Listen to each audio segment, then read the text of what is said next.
Hola hermanos, ¿qué tal? ¿Cómo andan? Bueno, espero que bien. Seguimos avanzando en el libro de Sebastián Golucio que nos está tocando ver. Bueno, hoy nos toca el capítulo 4. Probablemente ustedes ya lo leyeron.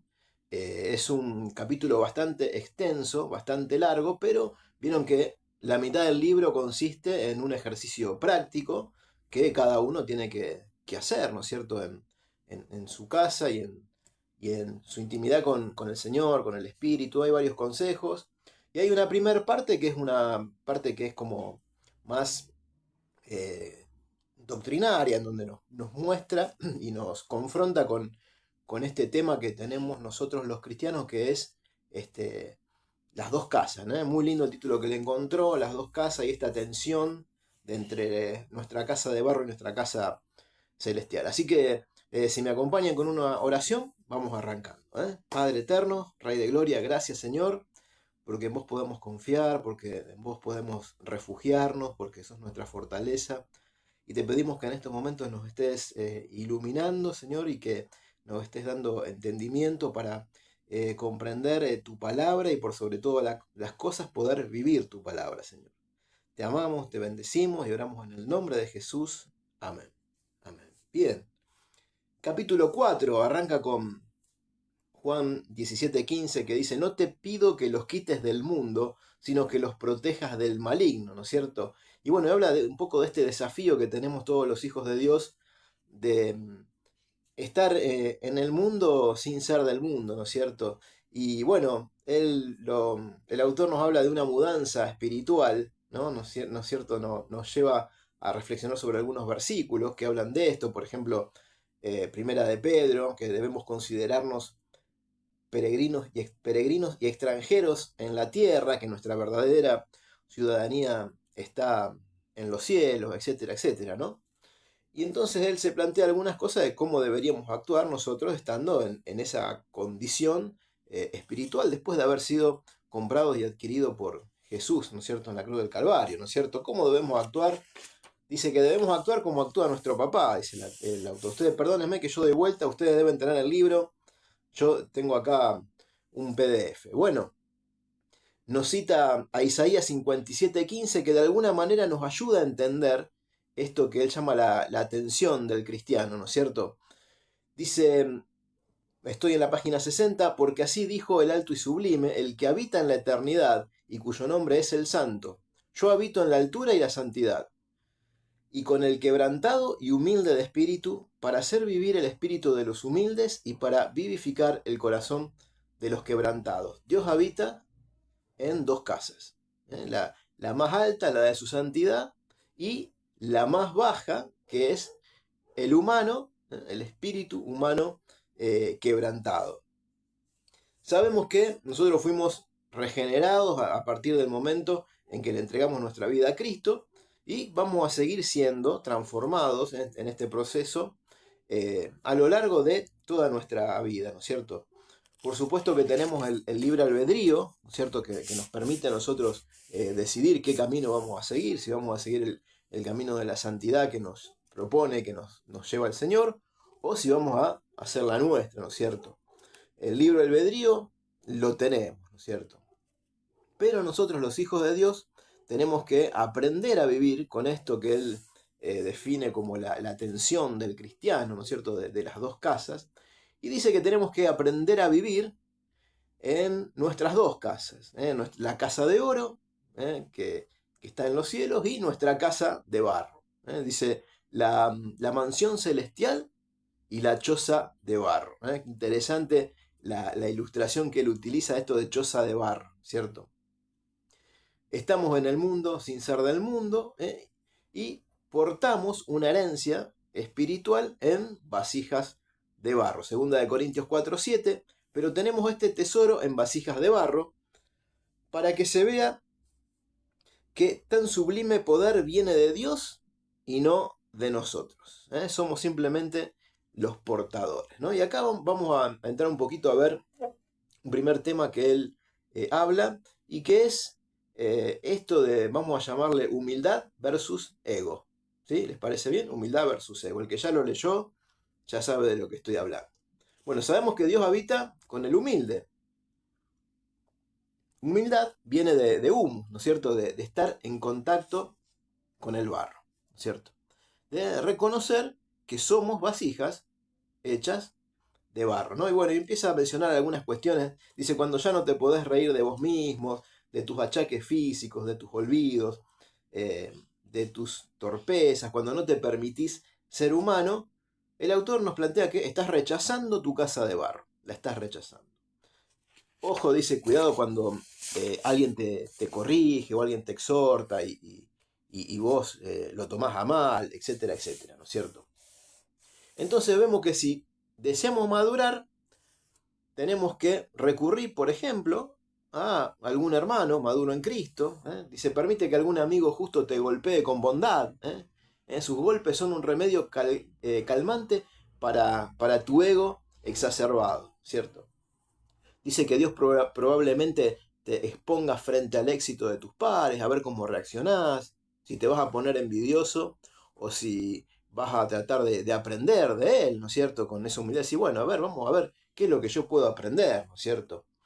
Y bueno, y después de esto vemos que nos vuelve a llevar al tema este de la tensión de estas dos casas en las cuales vivimos, y se mete en el tema de en qué consiste la verdadera humildad, ¿no es cierto? Esto de estar en el mundo sin ser del mundo, dice que provoca que muchos cristianos estén como indecisos, sin saber en cuál de las dos casas habitar. No se acomodan ni en una, ni se acomodan en la otra, como si estuvieran en una especie de limbo intermedio, ¿no es cierto? Les cuesta instalarse en la mansión de oro que efectivamente tenemos por los méritos de Cristo en la cruz, no por nosotros, ¿no es cierto? Y bueno, el problema este de no lograr asimilar que de verdad somos hijos de Dios y que es voluntad del Padre que nosotros seamos coherederos con Cristo, ¿no? Entonces empiezan las dudas, dicen, ¿cómo? Yo sentado juntamente con Cristo en lugares celestiales, yo portador de su misma dignidad, autoridad, yo igual a Él en todo, ¿no? Entonces tenemos que empezar a entender un poco el concepto de gracia y en el sentido práctico, porque a lo mejor lo tenemos en teoría, ¿no es cierto? Si vos preguntás qué es la gracia del regalo inmerecido, y lo sabemos de memoria, ¿no es cierto? Pero y empezar a vivirlo, empezar a experimentarlo, y ese es un poco el desafío que nos lleva el autor, ¿no es cierto? Cristo ya nos mudó por gracia, ¿no?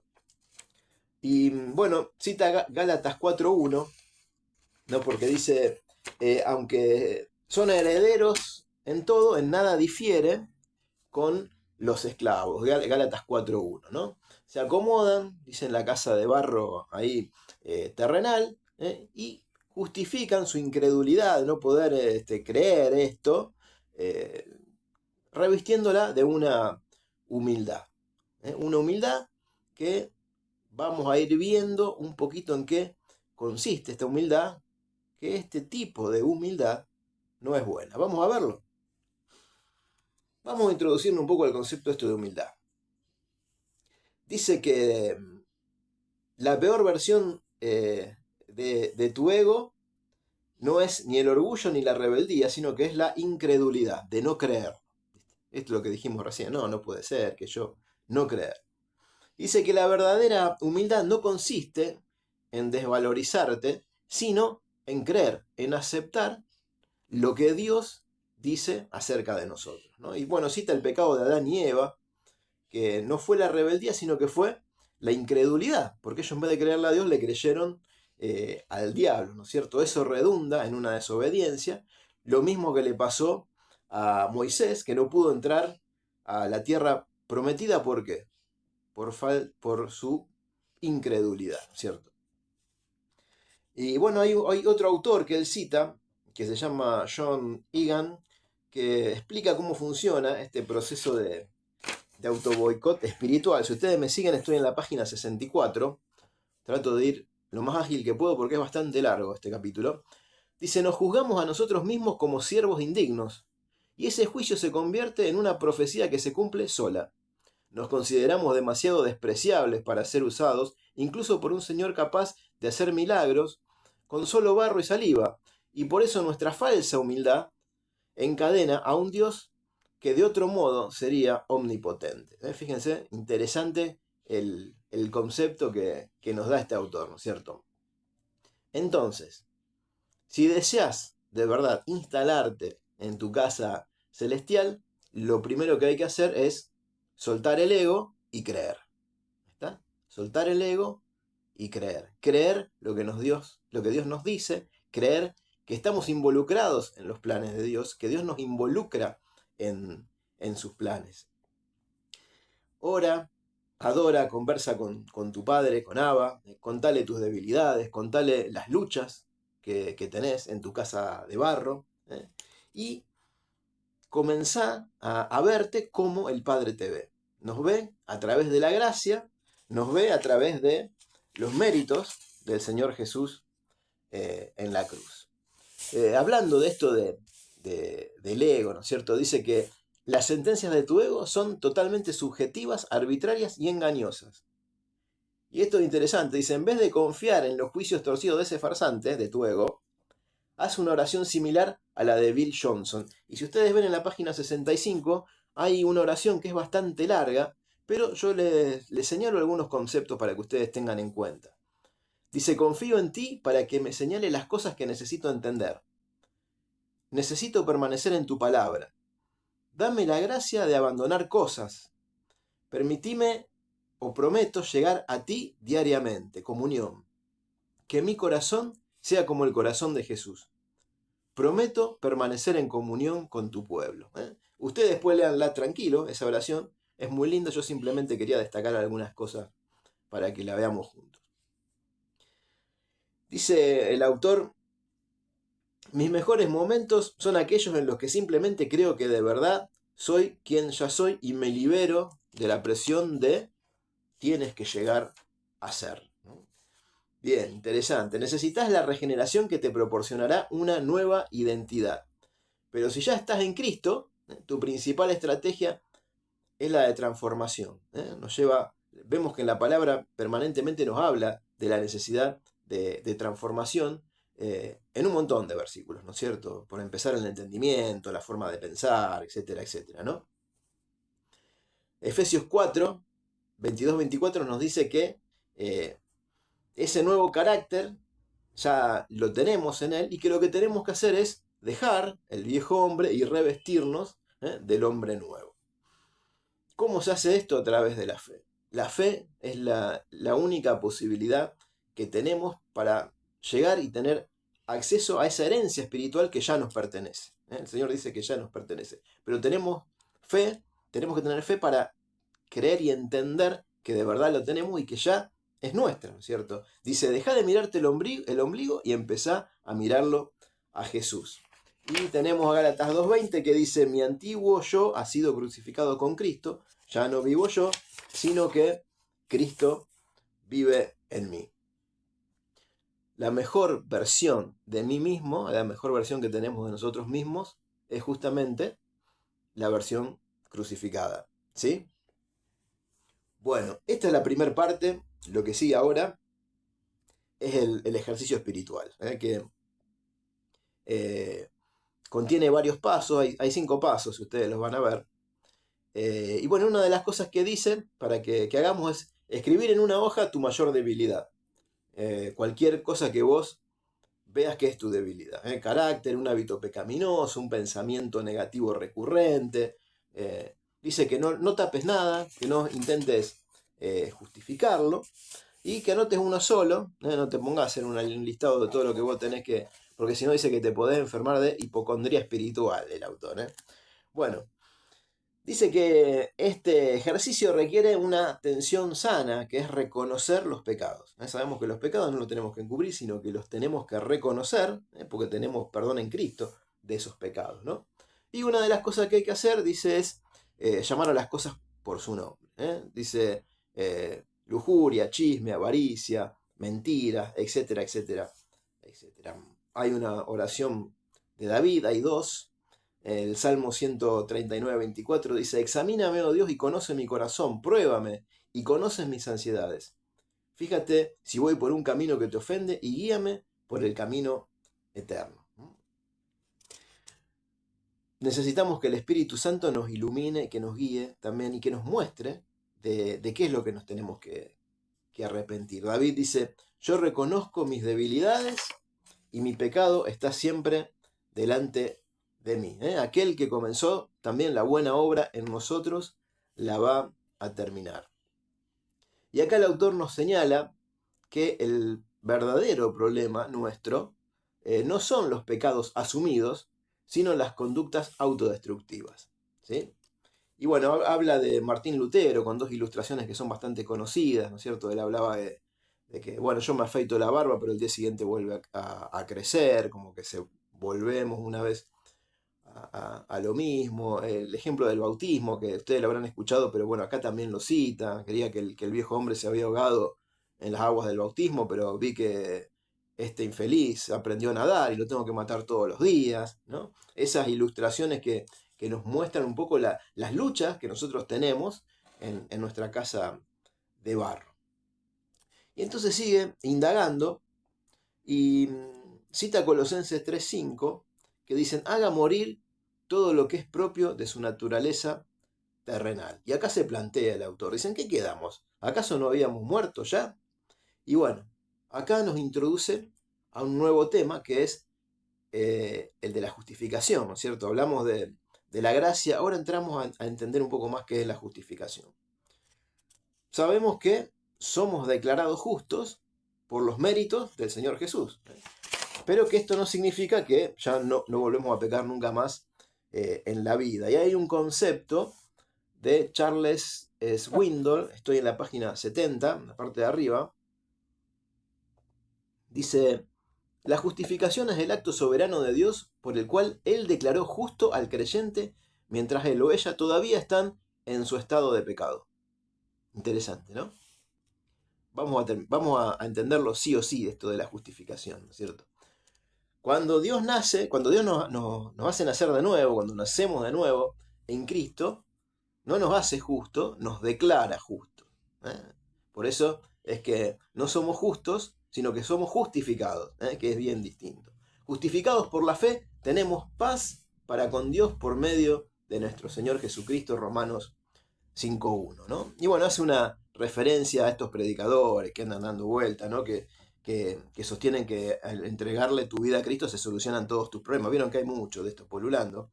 Y bueno, él dice que esto es ridículo, por supuesto. Dice, bueno, ellos citan versículos fuera de contexto. Uno de los que me gustan, las cosas viejas pasaron, todas son hechas nuevas. Y sabemos que la regeneración es algo fundamental y es parte de un proceso de conversión, ¿no es cierto? El arrepentimiento, una de las cosas que hace es llevarnos a un cambio continuo de mentalidad, ¿cierto? Y hay cuestiones, nos explica el autor, que nos condicionan, ¿cierto? Puede ser unas heridas del pasado, menciona fobias, sesgos, vicios, patrones automatizados de conducta, distorsiones cognitivas, percepciones erradas del mundo, etcétera, etcétera, ¿no? Nos habla de la necesidad de muchas veces de dejarnos ayudar por otros, ¿no es cierto? Eso también es una cuestión de la verdadera humildad, dejarnos ayudar por otros. Y bueno, nos habla justamente de esto, de que muchas veces Dios puede, cita el caso de un adicto en el cual Dios puede quitarle la adicción automáticamente, pero que generalmente la dependencia, por ejemplo, de sustancias químicas, como es lo que él nos cita, requiere de un proceso y de un acompañamiento profesional. Bueno, ahora sí, entramos en la parte práctica. Número 1. Si ya escribiste tu mayor debilidad, dibujá una gran cruz encima de esa frase o de esa palabra. Tachalo con esa gran cruz. Cita primera de Pedro 1:2, ustedes fueron rociados con la sangre de Jesucristo. Acá tenemos una simbología espiritual y sabemos que cada vez que Dios nos mira a nosotros, nos mira a través de la sangre del Señor Jesús, ¿no? Este filtro espiritual. Nosotros ya morimos y ya estamos escondidos en Cristo. Dice Romanos 8:1, ya no hay condenación para aquellos que están en Cristo Jesús. Y vos dirás, no soy digno de recibir tantas bendiciones. Y es verdad, no somos dignos, no somos dignos. Pero Jesús sí es digno, ¿eh? Entonces ya no vivo yo, sino que es Cristo el que vive en mí. Perdón, me quedo sin voz.